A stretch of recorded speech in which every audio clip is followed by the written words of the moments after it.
ముందుగల మన తొలి వెలుగు ప్రేక్షకులందరికీ నమస్తే.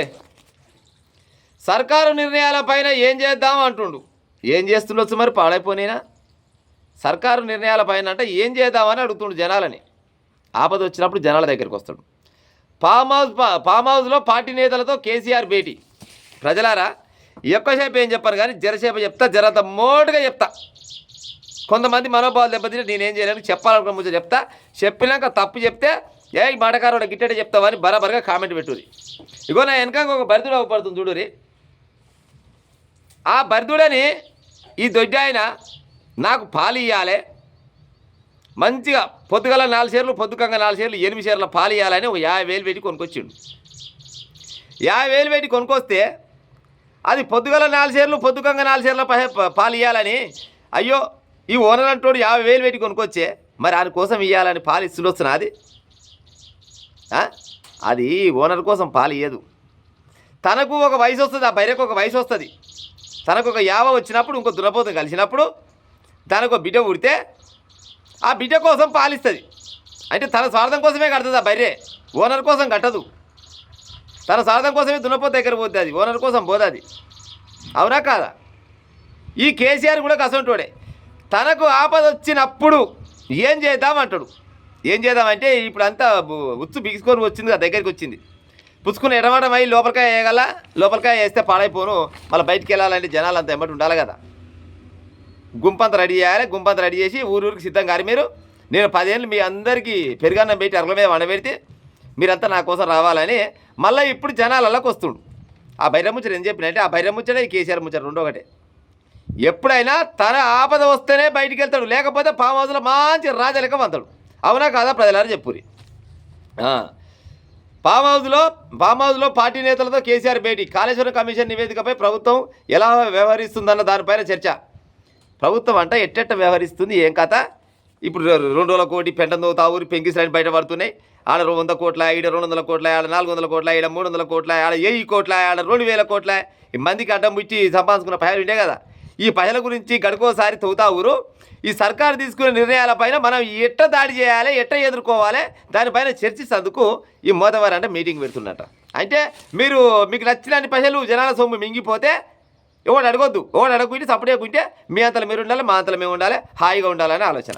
అంతే కదా, లేకపోతే ఇంకేం పని బయటికి వెళ్తారు.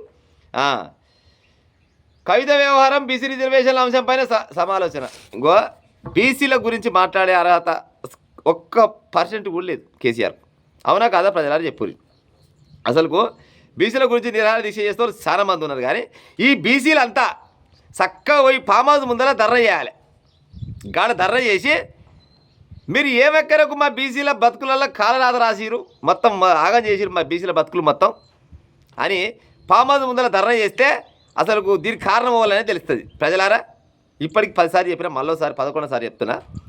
బీసీల రిజర్వేషన్లు 27, 28, 30% ఉన్న రిజర్వేషన్లు 16, 17% తీసుకొచ్చిన దరిద్రుడు ఎవడంటే కేసీఆర్ కాదా? మళ్ళీ ఇదే బీసీల కోసం ఇవ్వాలా? నేను నిరాహార దీక్ష చేస్తాను ఏమంటది, నిరాహార చేస్తాను ఆయన అంటాడు. బీసీల పైన చిత్తశుద్ధే లేదని కేసీఆర్ అంటాడు, కేటీఆర్ అంటాడు. మరి మీకుందా?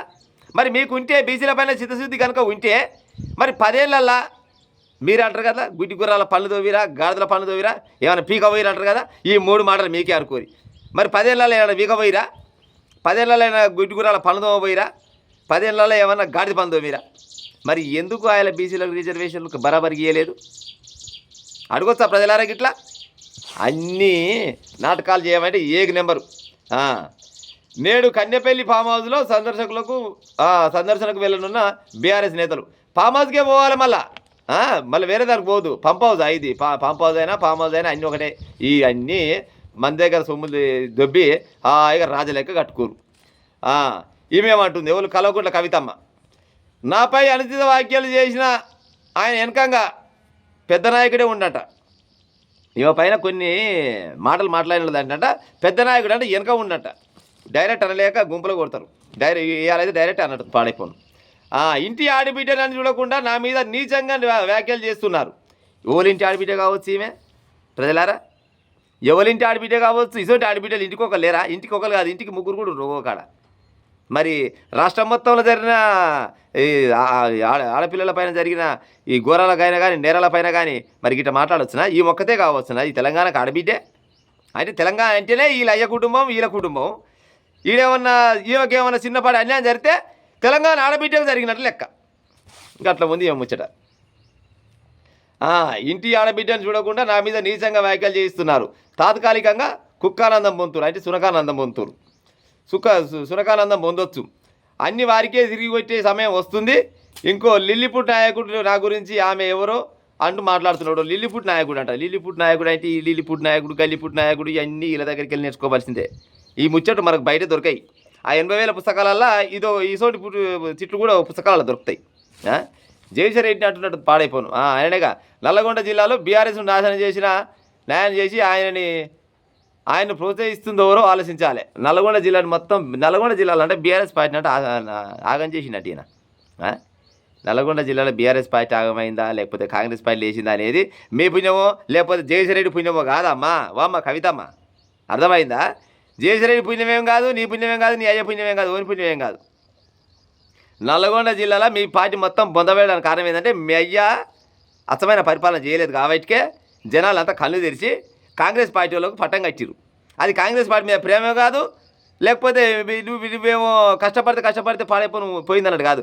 మీ అయ్య చేసిన అరాచకాలని చూడలేక జనాలంతా తెలంగాణ రాష్ట్రాన్ని కాంగ్రెస్ పార్టీ ఇచ్చిందనే ఆలోచనతోటి ఒక్కసారి కాంగ్రెస్ పార్టీ కూడా అధికారం ఇద్దామనే ఆలోచనతోటి కాంగ్రెస్ పార్టీలోకి అప్పచెప్పారు. అంతేగాని మీరు చేసింది ఏం లేదు, వాళ్ళు చేసింది ఏం లేదు. జనాలు ఆడ ఆలోచించి ఒకసారి అవకాశం ఇద్దామని ఇచ్చారు. అంతకు మించింది ఆడ చేసింది ఏం లేదు.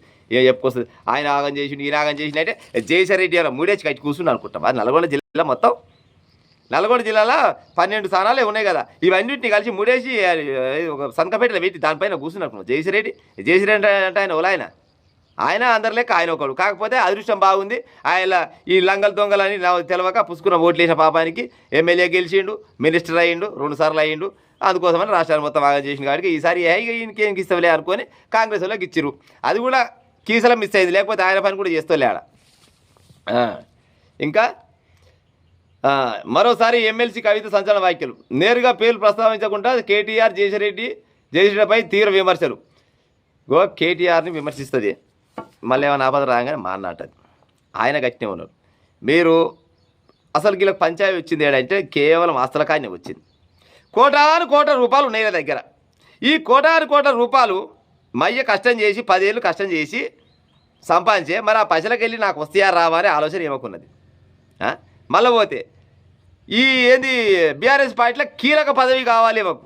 కేటీఆర్ పక్క పోయింటే ఈమె కూడా ఒక సీట్ వేసి నువ్వు కేటీఆర్ రాబోయే కాలానికి కాబోయే ముఖ్యమంత్రి నువ్వే అని కేటీఆర్ ప్రకటించి, రాబోయే కాలానికి కాబోయే హోమ్ మినిస్టర్ అని ఈమెను ప్రకటించి పెడితే ఇక ఏ సప్పుడు ఉండకుండొచ్చు, పాడైపోను. కానీ మరి నీది బీఆర్ఎస్ పార్టీ కాకపోయా కవితక్క? ఈమె బీఆర్ఎస్ పార్టీ వాళ్ళ ప్రజలారా. ఈమె గడుకోసారి కడవనే వేరేది కప్పుకుంటుంది, మళ్ళీ బీఆర్ఎస్ పార్టీ అంటుంది. కానీ ఇంతవరకు ఒకసారి కూడా బీఆర్ఎస్ పార్టీ కడవ అయితే కప్పుకోదు. అన్ని జనాల ముంచే రూపాయలు తప్పితే ఏం లేదు. నేటి నుంచి 72 గంటలు నిరాహార దీక్ష చేస్తా కవిత. ఏం అక్కరకి చేస్తావమ్మా నీ నిరాహార దీక్ష? పాడైపోను. ఏం అక్కర నీకు చెప్పు. బీసీలకు నీకేమైనా సంబంధం ఉందా? ఏం అక్కర నిరాహార దీక్ష చేస్తావు నువ్వు? నీ నిరాహార దీక్ష చేస్తే మరి నేను చూసి మరి ఎవరన్నా మారుతుండొచ్చునా? మొన్న అదేంటి కులగణన చేసిరు. ఆ కులగణన చేసిన దాంట్లో మరి మీ ఇంటి వాళ్ళు లెక్కలు చెప్పిరా? ఎంతవరకు లెక్కలు చెప్పిరు చెప్పురి. అది చెప్పరు. ఎంతసేపటికి ఏంటంటే మేము బీసీల కోసం పోరాటం చేస్తూనే ఉంటాం అని ఒక నమ్మించడం తప్పితే ఇంకో ఆలోచన లేదు. బీసీలు నీ మాట రకాల ఉందా ఇయ్యాల? ఓలేనరు లేదు. ఇప్పుడు బీసీలకి నిజంగానే న్యాయం చేయాలని ఆలోచన కనుక మీకే ఉంటే మీ బీఆర్ఎస్ పార్టీ అధ్యక్షుని బీసీని చేయరాదురి. లేకపోతే రేపు రాబోయే కాలానికి కాబోయే ముఖ్యమంత్రి మీ అన్న కాదు ఒక బీసీ అవుతారని ఓపెన్గా చెప్పరాదురి. అది చెప్పరు. ఎందుకంటే ఆశ మొత్తం మీకు అల్లనే ఉండే ముఖ్యమంత్రి పదవి కావాలని పగటి కళలు కంతురు. ఇక పగటి కళలు తప్పితే మీ కళలు నిజం అయ్యే ఛాన్స్ అయితే దాదాపుగా లేనట్టే ఉన్నదా ప్రజలారా? బీసీల గురించి ఏమాత్రం కూడా మాట్లాడే అర్హత వీళ్ళకి లేదు.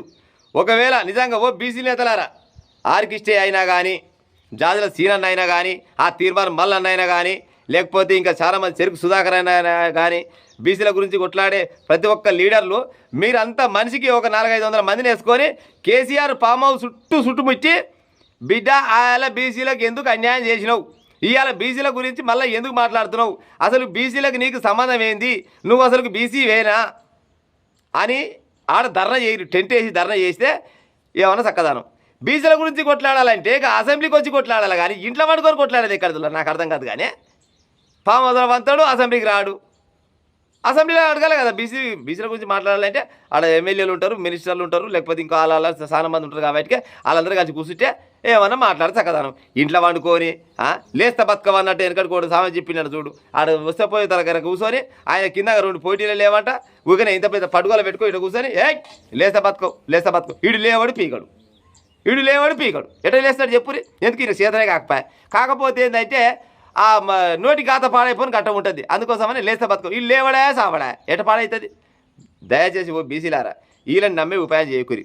ఈయన ఇవాళ సర్కారు నిర్ణయాలపైన ఏం చేద్దాం అంటుంది కదా, సర్కారు నిర్ణయాలు తీసుకుంటే ఉంటుంది, చట్టం తన పని తాను చేసుకుంటే పోతుంది. కానీ ఆలు పుసుకునే ఏమన్నా గట్టిగా ఏమన్నా లోతుకు పోయి ఈయనను కొనబోయి లోపలేసి ఆలోచన కనుక వస్తే మీరంతా సిద్ధంగా ఉండాలి.